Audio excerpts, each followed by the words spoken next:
Hi, I'm Maisha, and this is Every Life is a Story. I want to apologize to all of you for the delay in having another story, and my friend Ray, who I've canceled on, I think, twice now. But as y'all know, I have fibromyalgia, and I've been sick, so I've just not been able to do any lately. But hopefully I'm rounding that corner again, and we're going to be able to crank some out. And I'm very honored that this evening, my friend Ray is finally, he hasn't cared at all. He's such a nice guy. Y'all are going to love him. But my friend Ray Davis is here. And I call him literally Friend Ray. I've called him that in emails now we've been trying to figure out how many years. We don't know for sure yet. A lot. A lot, yeah. But my friend Ray Davis, and I call him that even though we've never met in person. I found the Affirmation Spot, which is his blog with affirmations. And I was just immediately drawn in. And I'm reading this stuff, and I contacted you, and you immediately got back to me. And the next thing I know, I'm asking for advice on my web. I mean, I'm just pouring everything out. What do you think I should do about this? And what should I do about that? And, and you were answering me, and it was like, and it was like we were connected, although we'd never even met each other. Absolutely. And right. And I'm a firm believer that energies that are supposed to connect, no matter what your belief system is, energies that are supposed to connect do connect. Mm-hmm. And I've just been so thankful, especially with the health issues I have and not, and being at home as much as I am, that a lot of people are not pro-internet. I'm pro-internet because it reaches into a lot of homes for people who need to be connected. And I've made a few connections like that. But you, friend Ray, have been one of those main connections. And I know I've just told you like everything. I'm like, what do you think I should do about this? I've sent you business ideas. I've sent you blog ideas. I've sent you everything. And you've always come back and responded. And we're on Twitter together. And we're on Instagram together. And so we're just kind of everywhere. Absolutely. And you're doing great. Well, I don't know about that. But, so I wanted to know your story before this whole thing with Every Life is a Story came along. Mm-hmm. But immediately you were one of the first names when this came up. I said, got to get Ray. And you said, so I'm not going to go on anymore about my admiration of you, because obviously I have you here and do have a great fondness for you.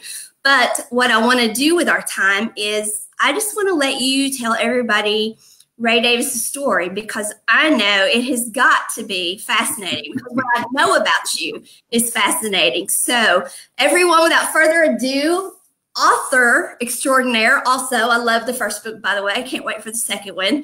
And the Affirmation Spot owner, blogger extraordinaire, and just friend extraordinaire, Ray Davis. Well, thanks for having me. I really appreciate it. Good evening, everybody.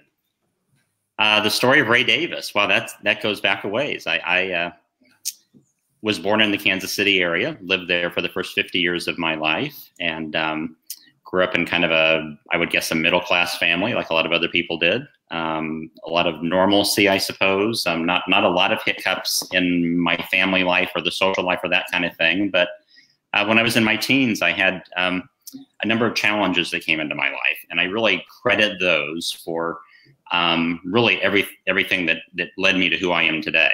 I think it would have been really easy for me to just kind of go along with the crowd and be part of that and kind of get lost in that myopia. I love the author Graham Hancock, who talks about our species being a species with amnesia. Right. Yes. I love that too. And I think there's a lot of that going on. I don't think it's because people are bad. It's just they get distracted by other things in their life, and I was, I guess, lucky enough, if you want to say that, to have some challenges that made me really have to look at life and question life and wonder, why are we here and why does this matter? And right. So that's kind of really how I got into a lot of the things that I'm into now. The affirmations, writing, all these things really go back into my childhood. My grandmother was an author, and I always wanted to be an author. And I set that aside for so many years to get a career going and get my life on track, and then eventually got into that. But I guess if we want to start someplace, we'll start with the ancient alien thing, because that really goes back the furthest. When I was a kid, I can remember when they landed on the moon. I was probably about 5 years old. And we had a little globe in our room, and we watched on TV, and we were, you know, my dad would show us where on the moon they were landing and all this kind of stuff. And I was just always interested in space. You know, when Star Trek was on, the original Star Trek in the original run, I would come in from playing to watch it, even though I was only like 3 or 4 or 5 years old. You know, I would always go in and watch that kind of stuff. So I was always interested in what's beyond this Earth and beyond, you know, out in space and that sort of thing. And when I was 6 years old, I remember my dad reading a thing in the paper about this author named Eric von Daniken. And there was a movie coming out that was going to be in theaters, you know, which today I don't think would ever happen probably. But back at that time, this movie actually came in the theaters, and it was Chariot of the Gods. And I'm 6 years old. We go to the theater and we watch this. And I mean, I was hooked immediately. It all made sense to me, even at 6 years old. And so I've just had a lifelong interest in this idea of who are we? Why are we here? You know, eventually, as I got into my teens, I was one of those kids that would say stuff that all make the adults kind of scratch their chins a little bit. Like, where did that come from? I mean, I always wanted to have that stuff. I was always in the conversation with the adults instead of off playing with the kids sometimes. So that was just kind of how I grew up. But, you know, grew up, like I said, normal life, played sports, went to school, graduated from high school, went to college, kind of thought I had my life going in a really good direction. And then I got sick, and I didn't know why I got sick at first. I was losing weight. I couldn't eat. I, you know, had no energy, just didn't know what was wrong with me. And I had moved back in with this right after I graduated from college. I had moved back in with my folks. And so I'm living with them, and I'm just getting progressively worse. And then I got laid off from my job, and I thought, well, I'm just depressed. You know, I just need to work through this. And I just kept getting sicker and sicker and losing weight. Eventually wound up in the hospital. They kind of nursed me back to health, set me free. And within about 2 weeks, I was back in there again because I couldn't drink anything. I couldn't eat anything. And eventually they discovered that I had Addison's disease, which is a very rare, like fibromyalgia, you know, relatively rare disease that not that many people have. Probably the most famous person you ever heard of that had that was John F. Kennedy. Kennedy, yes. At that time, of course, there was no treatment for it, and they hid his condition from the public because they were afraid it would make him unelectable if they knew. Right. But pretty amazing to me, having experienced what I've experienced with this disease over the years, that someone could be president of the United States and do all the stuff that entailed, and have this condition with no treatment, because that's just crazy. But you know, they finally figured that out. Got me turned around. I spent about 6 weeks in the hospital, and then a little time, honestly, I was a little messed up in the head. I will be honest. That really threw me for a loop because I should have been dead. The doctor told me I should have been dead. He said he'd never seen anybody with electrolytes that low that was alive. So, oh, wow. So yeah, that is in the record books or something, right? Right. Well, there you go. There's something to be in there. Well, if you're going to be in there for something, you know, baffling medical science. So I got out of that experience, and I really was questioning what I wanted to do. I had gotten training in college to be a teacher. I hadn't gone into teaching right out of school. I decided I was going to go out and work for a little while. I wasn't really enjoying that. And so I really spent a summer, I guess, trying to find myself after that. And I started reading all kinds of things. I wanted to know what everybody else around the world, what they thought the meaning of life was. So I started reading. I grew up in a Christian household, so I was always exposed to the Bible. But I went out and started reading, you know, Buddhist texts and Hindu texts and Islamic texts and Jewish texts, and trying to understand, you know, what the consensus was on why we're here. And I found that there's not really a true consensus on why we're here, but there is. I came across the work of Joseph Campbell, and I realized that there are some common threads that kind of run through all these different cultures. And they're around, you know, certain principles that we all uphold if we're holding true to those beliefs. And so I kind of latched onto those, kind of started making my own way, spent a few years kind of floundering around career-wise and everything. And really just studying, meditating, doing that kind of stuff. I think it was my, although I didn't go sit on a mountaintop anywhere, it was kind of my hippie stage, kind of figure that stuff out. And about 1994, I decided I was going to go back into the workforce, and I decided to challenge myself. I wanted to do something that I was scared to death of doing, so I went into sales. Wow. And I was scared to death. Scary. Yeah, I don't like that either. I don't like trying to sell anybody anything. So I got into that, and it was like a thing to try to prove something to myself. I'd gone through another challenge along with the Addisons is that I was having an issue swallowing, and it had really gotten into my head. It wasn't just even swallowing food anymore. I was like imagining all kinds of weird things happening. Like if I would get change at a store, I would count the change 4 or 5 times because I would be convinced that a penny or something had jumped up and was caught in my throat. And I would have these panic attacks that would last days at a time. I mean, it was awful. Oh no, bless your heart. Yeah. So that's what got me into affirmations. As I came out of that period, I had heard of affirmations. I had heard of positive thinking and that kind of stuff. I'd read a few books in college about it, but I'd never really gotten into it. And I started making tapes for myself of affirmations, and I was single at the time, so I could play, cassette tapes. Dating myself back in the day. Oh no, cassette tapes. We're gonna have to. Tapes, I know. Yeah, we don't have anybody that young on here, so. But we probably have people that may not understand the term affirmations. They will once you say it, but lots of times people don't know what the word is about. So affirmations. Sure. Affirmations are really just statements of, I would say they're statements that help build your confidence, right? They're basically the I am or I can, right? Instead of, we all have little voices that go on in our head all the time. And we're saying affirmations constantly, either positive ones or negative ones. When you say, I can't do that, I'll never pass this test. Those are all affirmations too. They're just negative affirmations. So I have found in working with so many people over the years that most of us, and I don't know why this is, but I would say about 80% of the population is predisposed to more negativity than positivity. I don't know why, but that is. And so most of us are thinking negative thoughts. Some of those are things we have learned over the years. Some of them are things we heard. I mean, there's people walking around with stuff they heard on the playground in the 3rd grade, or things their mother said to them when they were, 15. That's a truth. Yes. And I think you said something that's really important.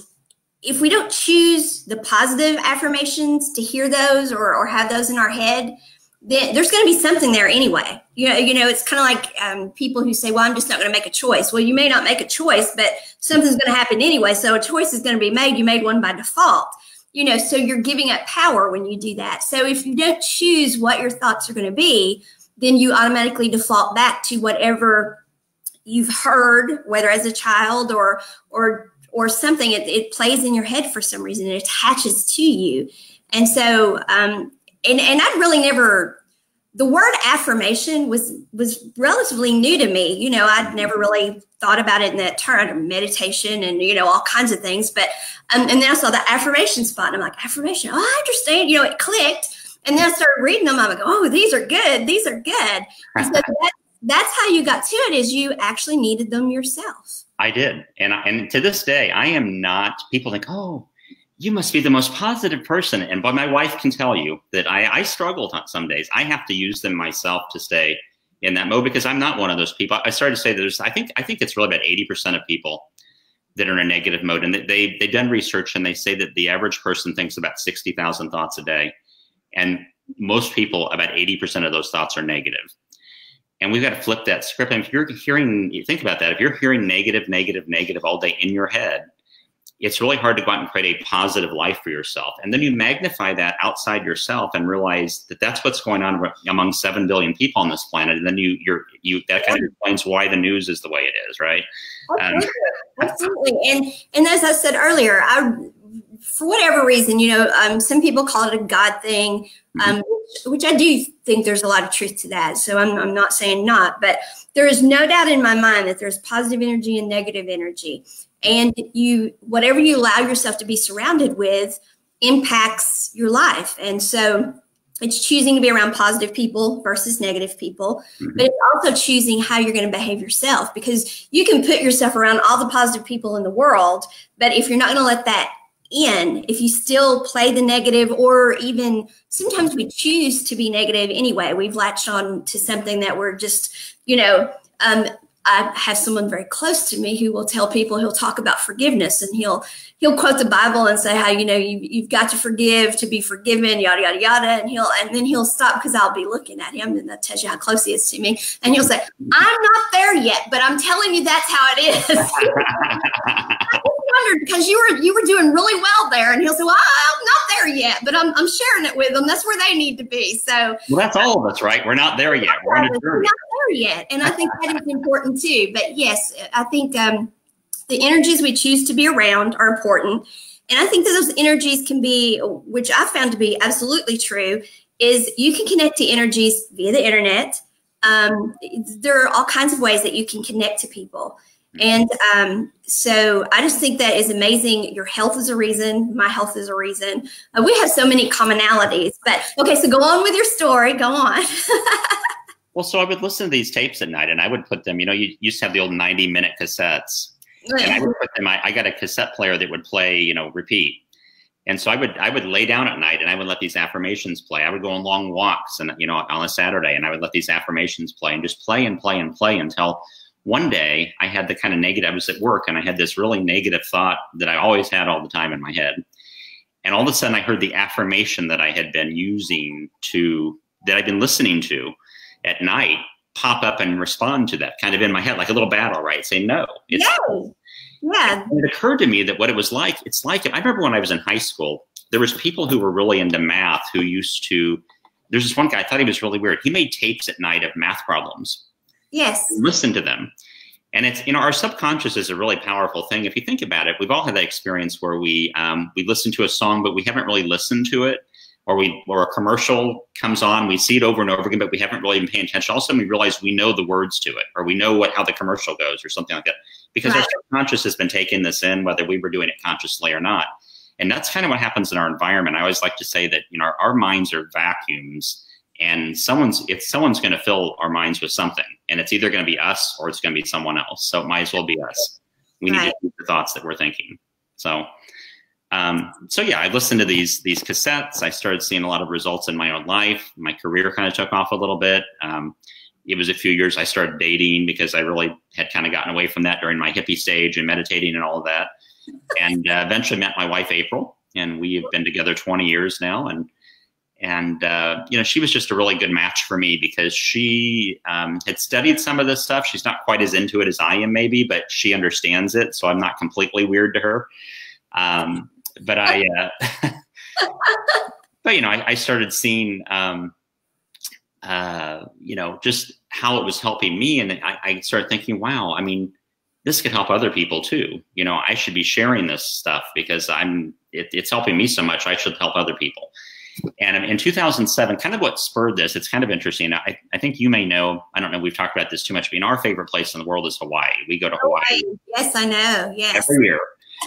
And the first time we went to Hawaii, it was like love at first sight for us. And we decided we were going to move there. We're still debating that. We're getting ready to move back from Boston to Kansas City. And I don't know if we'll ever wind up living in Hawaii, but we're going to maybe spend extended stays there at some point if we can get that worked out. But we fell in love, and I decided I was going to start a business on the side, and that I wanted to get out of the corporate world. I feel like the corporate world has a lot of good aspects to it. It certainly had helped me get my life back on track. But, there's this sense of wanting to be kind of in control of your own destiny a little bit.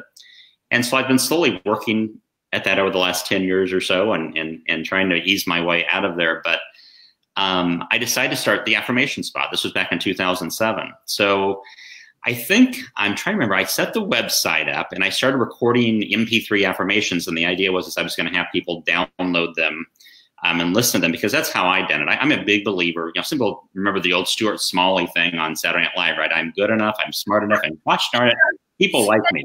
Darn it, or gosh darn it, people like me. Yeah. And that's the old Louise Hay thing. Louise Hay was the first big name in affirmations in the modern era, and she was the one that talked about mirror time, right? You'd sit in front of the mirror and you'd say this, and I think that's a very powerful way to do it. But I liked listening because I like the passive, because most of the things that you and I do things in first and second person too, I and you, because a lot of the thoughts in your head that you hear, like I said, came from other people, and they were saying, you will never do this. You can never achieve that. And so I wanted to have a thought that would counter that exactly like that thought. And I found that to be really, really effective. So, okay, I haven't thought about it that way before, but so if you can't, then you can. So, that's okay. Right. All so right. Battling that, right? So, so I started the Affirmation Spot. I set the website up. Twitter was coming along right about that time, and that was a perfect tool. You know, started doing Twitter and tweeting out affirmations, and soon had a lot of followers, and really enjoyed that. And then about 2010, we were getting really close to being empty nesters. My two stepkids both were getting out of college or in college, or kind of out on their own, that kind of thing. And I started thinking about, what's my next project? The Affirmation Spot was doing pretty well for us, but wasn't able to leave my job, and I wanted to expand into some other areas. So I decided to write a book that actually was going to be a motivational book about how the world could be. And it was going to be called The Future Possible. Oh, I like that. Yeah. And so then in 2012, so I started kind of working down that road a little bit. And then these two characters kind of appeared in my brain, and they kept coming back. And that was Maria and Nana from the Anunnaki Awakening book. And my wife went to the Philippines for a year. She took a job secondment, went over there for a year, spent a year there. So I had a year to kind of work on this. And eventually my interest in ancient aliens kind of re-emerged right at that moment. And I decided to kind of combine the two. Mm-hmm. So I came up with this idea for Anunnaki Awakening, that I was writing a book kind of explaining. So it's fiction, right? And the reason I did fiction is I didn't want to do something where I'm saying, well, this is how it is, because I think we don't really know all of how it is. Absolutely. But I wanted to explore ideas, you know, and what it could be. And so the first book was kind of laying out this possible history, I think, of the way things may develop and how that may have come into the modern world. Mm-hmm. The second book, we're going to kind of hit a chaos point, kind of the moment of decision, or which way are we going to go, kind of thing. And then the third book is going to be what the original book was going to be, this kind of motivational book about what I believe planet Earth and humanity can achieve if we would really put our minds to it. And so that's kind of what the third book, kind of what the arc, they call it, of the series, right, is going to be, is that's the final book where we kind of have, I guess, utopia in a way. And I do believe in utopia. Right. So kind of what your story is you started out in life not really sure what you wanted to do. And then, of course, you got sick. And so you kind of stumbled into affirmations because of that. Mm-hmm. And you already had this interest in, like, what could the planet be, you know, exactly. And I think it's really important to say, I've written quite a bit on one of my Facebook pages about how I don't think that believing that there could be other life forms does not mean that you're negating God or creationism at all. Not at all. Creationist and you know, religion. I'm Catholic, you know, and when I was in Paducah, I went to daily mass. And so, but the very fact that I believe that there could be other people out there or beings out there, I mean, why would God just make us? So neither one of us are anti-religion at all. So I want to throw that out there for anybody who might be afraid we are. But you know my dad. Hi, y'all that know my dad. No, I'm not little Bubby, you know, just a little bit. nor are affirmations, by the way. You know, there are some people right. of religious faith who fear like thinking well of yourself is somehow not godly. And I would counter that. I really do feel like God did not put us here to catch our fly balls for us. I think God put us here to experience this life and live it to the fullest and do the best we can. And this is a conversation I have frequently, had it today at lunch. So that's very interesting. But so you went from affirmations to connecting back to your childhood, where you were open to Van Doniken's thoughts, which were all questions. Mm-hmm. And Eric was raised Catholic and is mm-hmm. absolutely believes in God. And, mm-hmm. and many of the ancient astronaut theorists believe in God and are creationists. They don't think that we just appeared or any of those things, you know. So so all that kind of brought you full circle. Mm-hmm. And so you ended up a book you were going to write about being positive, and then you threw in sci-fi with it to it was like a little bit of a kitchen sink thing, right? Everything Ray's interested in. Because that is what Roddenberry did. That's because right. He had things he wanted to address, and he knew he had to do it carefully because you couldn't hit them head on. So he went at it from sci-fi, which is what Roddenberry did. And I was a trekker too, so you know. So and then, but your third book is going to go back to positive aspects and kind of back toward what affirmations can do. And so, and when I was reading the first book, you know, I could tell, I'm like, there's so much yes, the sci-fi stuff is there, but there's so much of your positivity. And I wanted to say, you said, I'm not the most positive person in the world. I have to use my affirmations. Mm-hmm. That's what makes it, that's what makes them work, is because you're real, you're genuine. I mean, somebody who doesn't need something, they just kind of throw it out there, and it's, but you need yours. And so they work, they're genuine, so. Well, I'm not wishing a crisis on anybody, but I will tell you that many people that I know that have significantly looked at life and mm-hmm. made some choices about who they want to be, it's because they had some sort of a crisis in their life. I think there are a lot of people that have just kind of cruised along their whole life, and that's worked well for them, and that's great, but they've never really thought about it that much. I know people personally that are like that, and I love them as people, but they just have never gone below about 6 inches of depth in why this is all the way it is. It's just, that's what it is, and I think it takes crisis sometimes for us to question and really reach that moment of truth for ourselves, to try to want to strive and figure out what this is all about. Well, and we're discouraged from doing that. A lot of people discouraged from doing that. They don't.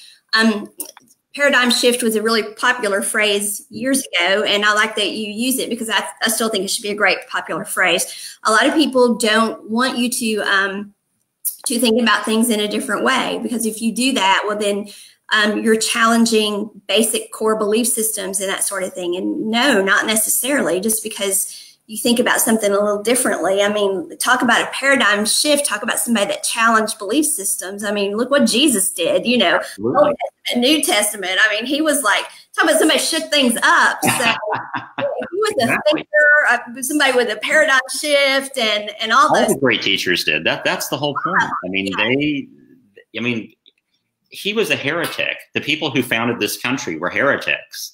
Absolutely. I mean, they were not like the heroes we think of them as now. To the people in those times, in those places, they threatened everything that they stood for. Right. And that's what, when I, and this is what you encounter when you try to get into this stuff, you try to make something of yourself, you try to question the bigger picture a little bit. You find that we have a lot of institutions, and it's political, it's religious, it's scientific, that they're pretty happy with the way they've decided the way the world is, and they don't really want anyone coming along, shaking it up and challenging that. And when you do, it upsets them a little bit. Yeah, a little bit. It's funny you use the word heretic, because I told you when we started, I'm my family's heretic. I'm not in the extreme sense of the word by any means, mm-hmm. but yes, I am one of them that kind of thinks, no, wait a minute, it doesn't have to be just this way or just that way. And so we are already like at 6:27, so which just blows my mind, because it seems like we've done this like 5 minutes now. It doesn't seem that long at all. So we know how the Affirmation Spot came to be, how writing this trilogy has come to be. So we know what the third one is going to be about. It's going to come full circle. What would you say to people who, because a lot of people feel like they don't, they don't have, their life isn't a story, and everybody's life is, obviously. And two, I love that you tell your story, because that's why I want people to realize every life is a story, because by sharing our story, we help other people. And that's exactly what you decided to do. So how do you recommend, what do you say to people who are struggling with that, or who want to do that? I mean, how do you start that? How do you go from being like you were in the beginning to where you are now? What advice do you have for someone like that? Well, you've got to do something to develop some belief in yourself. This idea that we all have a story, it sounds like a cliche in a way, but it's not. We all have a story. I like to say we're one in a trillion miracles. Think of all the possibilities. I mean, everything in the universe that ever happened had to be just like it was, so that I could be here, so that you could be here, so that the people listening to this could be here, so that we could all show up here tonight and have this conversation. That makes us quite a miracle. And I mean, if you can just get up every day and start there, I mean, just start with the fact that you are a miracle, and then just start thinking about what about my experience, good, bad, or indifferent, could make a contribution to the world. I mean, we don't all have, we're not all going to achieve something like Gandhi or, Jesus or, but we all have a contribution to make. Our experiences speak to someone else. And I often tell people that, even if you don't ever have anything that you share that just changes the world, you might change a few people, because everybody needs to hear a message in a different way, and hearing your message may be just exactly the way they need to hear it for them to spark that light. Because I guarantee you there's a lot of people out there who are facing what you're facing, whatever that challenge is, and they're afraid and they're in a dark place, and they just need someone to light a match for them. So that's kind of what I try to do every day, is get up and just light a match on the world. Some days I'm better at it than other days, but I try to learn something every day, and I try to share something every day.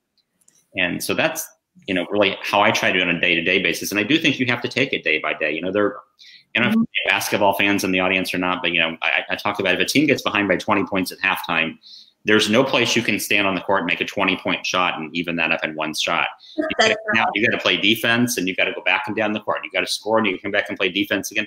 And that's life. There's no easy way, but there is a way if you just take a step every day, and keep moving forward. And, I think you might know that I've been writing this 365 Days to a Better You blog this year. So I've committed. We're on day 59, and I've done it so far. I know. I've seen that. Keep going. You got it. You're good. Doing well.